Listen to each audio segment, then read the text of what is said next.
Let the words of my mouth and the meditation of my heart be acceptable in thy sight, O Lord, my strength and my redeemer.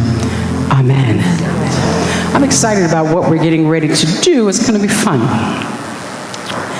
It's going to be fun.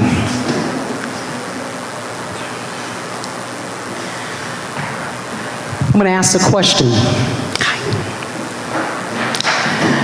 How many of you have ever felt like you were experiencing identity crisis?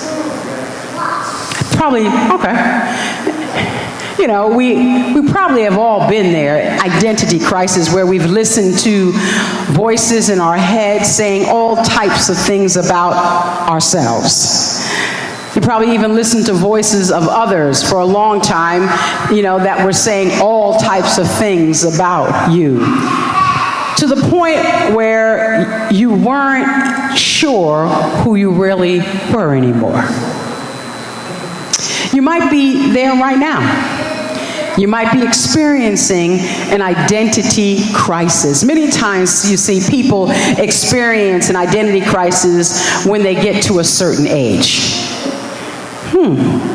Many mothers, I've heard this, many mothers have said when their kids have gone off to college, they're like, I don't know who I am anymore. I don't know what I'm supposed to do. Now, the fathers are like, yes, you know, but the mom is experiencing an identity crisis. Many people experience an identity crisis, you know, when they retire. Now, that might be more men. When they retire, men who have worked all their lives and now they're like, okay, what am I supposed to do now? Who am I now? I've always been the provider for the family, and now, you know, I'm retired. What do I do with my time? Identity crisis. Many times people experience identity crisis when they go through some type of trauma in their life. Identity crisis. Today we are starting a July summer series called God on Film. In this series, we're going to be talking about themes in blockbuster movies that teach lessons. Today, we're going to look at a clip from Cars 3. Has anybody seen Cars 3? Yes, I know parents. Yes, I'm sure you have. Cars 3, Frozen, you know, the Incredibles. What we're going to look at Cars 3. In Cars 3, one of the main characters is a car named Lightning McQueen, who has been the star race car forever, but things have changed. He's changed about how he thinks about himself, because maybe what others might be thinking about him or what he has been actually telling himself. So it's changed. He's no longer what he used to be. And one of the things is there's this new car that has come on the scene named Jackson Storm. And Lightning doesn't think now he's good enough anymore to be the star racer. There's another character named Cruz Ramirez. Cruz Ramirez is Lightning Queen's trainer. Now, she's a trainer because nobody, including herself, thought that she was good enough to be a race car. This movie says a whole lot about identity. The clip we are going to watch is the final part of the big race. Let's see what happens. Let's pull that up, Jason. Jack! Ramon! Best I could do in the time frame, boss. Now or never. What do you say? Oh, hey! 35 miles per hour! You're watching this, right? What, the girl in the costume? You're kidding me. He put her in the... Lightning McQueen's team has entered a different car sporting the 95.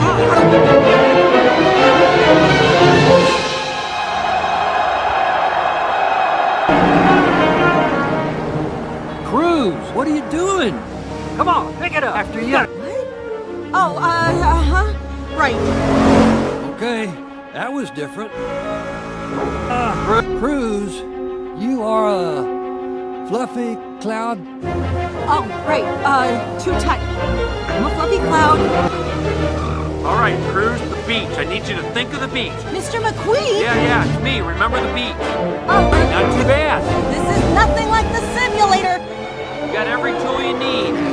over Thomasville. Thomasville?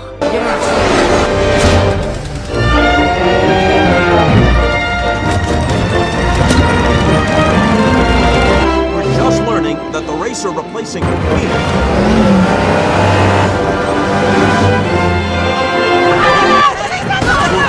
This is her very first race. Actually, Daryl, it says here she does have one win under her belt at a place called Lane, half a lane. Got it. All right, watch that lap car. He's gonna go high. Go low, go low. Now? Yes, now. Watch out by the wall. It's a little slick there. Watch it, watch it, watch it. Marbles long, turn 3. Keep your tires clean. Being aggressive. Okay, I want you to pit. Watch your RPM. Come on, one at a time. Go, go, go! That's it, nice and straight. Just want to let you know, Ramirez is moving up toward you. Why should I care? Because now she's in the top. Go, go, go, watch it! Ramirez up to 4th. In 4th? Huh. Okay, now you're coming up on the leaders.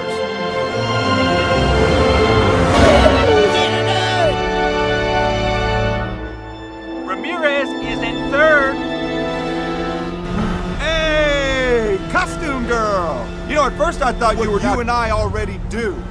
That you can play dress up all you want, but you'll never be one of us. No! Listen to me. You got into his head. Don't you understand? He would never have done that if you didn't. You are a racer. Use that. And how far back is she now? Look behind you. What? Good evening, Storm. Wait, how did you... Just back here drafting on your bug. Last lap! Come on, Cruz! Hamilton here, Call out our speed. 208 miles per hour, 207 miles per hour. Stop that! You're taking me Angry on... to push through. I said I'm not angry! Oh, I don't think so. No! Yes, I do.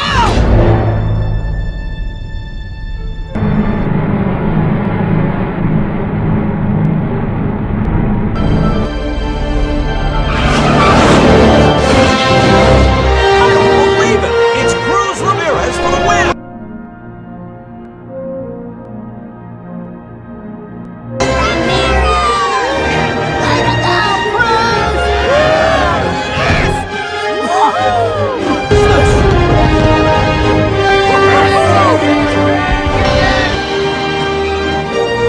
Hey, Cruz, you were flying. Thanks. You really had it rolling today. That was cool. Thank you.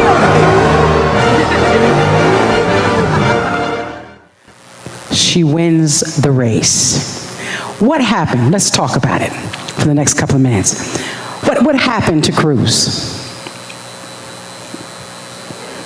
She believed in herself, but at first, did she? She didn't believe in herself. She was remembering that all the stuff that had really been said to her, that you're not good enough, you're not a racer. She was a trainer because she never thought she could be a racer, but it was something that she always wanted to do. And what Lightning did was it was really a swap, because she was the trainer for Lightning McQueen. And then when he realized this was her chance, because not that he had gotten older as a racer, and he realized, well, this was Cruz's opportunity, so he stepped back and he actually became the trainer to help her get through the race, but gave her the opportunity to become exactly what she wanted to be and what she really was. Let's look at scripture real quick. Everybody look into your bulletins. We can go right to there instead of even putting it on screen. Let's look in your bulletins. And we have a few scriptures that are here. And I'm just going to go through them really quickly. You can read them fully later. But the first text is the Luke text, and it's talking about how Jesus is on the banks of Gennesaret, and a crowd begins to start. And Jesus is in the center, and he goes to the fishermen who are washing their nets. and he asked them if he can really just use their boat. And it says in verse 3, Jesus gets into one of the boats and asks its owner, Simon, to push him off and anchor a short distance from the beach. Jesus sits down and teaches the people standing on the beach. After speaking for a while, Jesus speaks to Simon. Move out into deep water and drop your nets to see what you'll catch. Now, the text says that Simon gets a little kind of perplexed by this, a little disturbed. And he's like, we've been fishing all night and we haven't caught anything. But, because you said it, okay, I'll go ahead and do it. Simon then gets his fellow fishermen to help him let down their nets.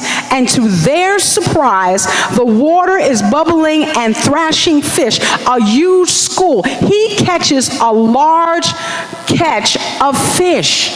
Now, it wasn't the opportune time for him to actually catch fish at that time because fishermen go at night, okay? But he listens to Jesus, throws out his nets, and then he catches this big catch. Now, he was perplexed because he's like, I'm the fisherman. And I'm going to listen to this guy who comes along and tells me to do this. But he was so surprised what happened to him. And Jesus says in this particular text, Jesus says at the end, follow me. Now, follow me. Okay, here's Jesus. First of all, he's not a fisherman. He gets in their boat and he tells them what to do. And they're like, really? They had really, for a moment, Peter had a identity crisis because he was the fisherman. He was the one who knew how to do it all. And here comes Jesus to tell him what to do.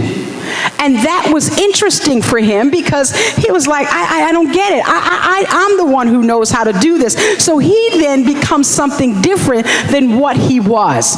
Actually, in the story of Jesus coming into their life, Jesus pushes them to be more than what they were. Because they were no longer just going to be fishermen that get fish, but they were going to be now fishermen that actually change the lives of people. So Jesus actually shows them something about themselves with all the disciples who were fishermen, I'm talking about. He shows them more than what they really were because they didn't think they were any more than a fisherman. But now they have become something even greater. There's something else I want to show you in the second text. It says, one day as he was alone praying with his disciples nearby, he came over and asked them, who are the people saying I am? John the Baptist, they told him, or perhaps Elijah or one of the other ancient prophets rising from the dead. Then he asked them, who do you think? Peter replied, the Messiah, the Christ of God. Taj, who do you think you are? You think you're wonderful. What else? You think you're talented. Okay. Jason, who do you think you are? A child of God. What else? Huh? You're blessed. Okay, Waleska, who do you think Jason is? Spark of the divine. Who do you think Jason is, Ingrid?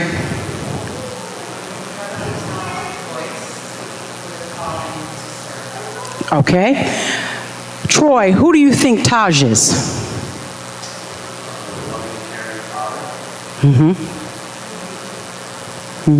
Helen, who do you think Taj is? A wonderful citizen, okay. A worshiper. See, we need to be able to help one another see ourselves as we really are. Because when we think of ourselves, well, I'm blessed. I sing. But when we ask somebody else, who do you think that person is? They're going to give you a whole different perspective of yourself. And that's what Jesus did with the disciples, or that's what Jesus did with the disciples who were fishermen, like Peter and his brother Andrew. He gave them something that they didn't even see in themselves, because they only saw themselves in one way. When Jesus asked the question in the next text, who do you think that I am? Well, some say John the Baptist. But Peter was like, wait a minute, you are the Messiah, the Christ of God. He saw Jesus, even Jesus. He saw Jesus in a different way than the others saw Jesus. Now, we have to know who we are. Now, let's go to the next text. It was winter, and Jesus was in Jerusalem at the time of dedication celebration. He was at the temple walking through the section known as Solomon's Hall. The Jewish leaders surrounded him and asked, how long are you going to keep us in suspense? If you are the Messiah, tell us plainly. Jesus responded, I and the Father are one. And they wanted to stone him. In order for us to really know who we are, we've got to remember that we are so much more than we think that we are. Because Jesus has allowed us to know that. Because in this particular text, Jesus says, I and the Father are one. And we have to understand that we are also in that same light. We and the Father are one. We've got to remember our identity, who we are in who? God.